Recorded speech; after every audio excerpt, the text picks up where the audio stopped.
Grandfather's machete. This was actually used in World War II for, I don't know what he used it for. So he's an idiot. Yeah. Really nice knife, with the exception of the broken tip. So traced out the new curve of the blade, kind of on both sides. So I'm basically going to take this grinder, I'll just keep it upright, and see if we can reshape it. Looks like we're improvising. Great.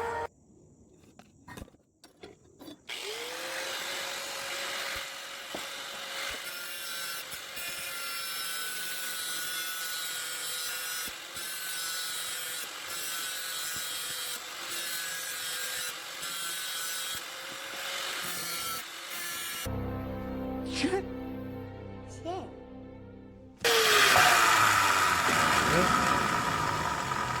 That's it. Looks better. I had no idea if that was gonna work. It's a lot out. It's hot and a lot sharper. Are you telling me this actually worked?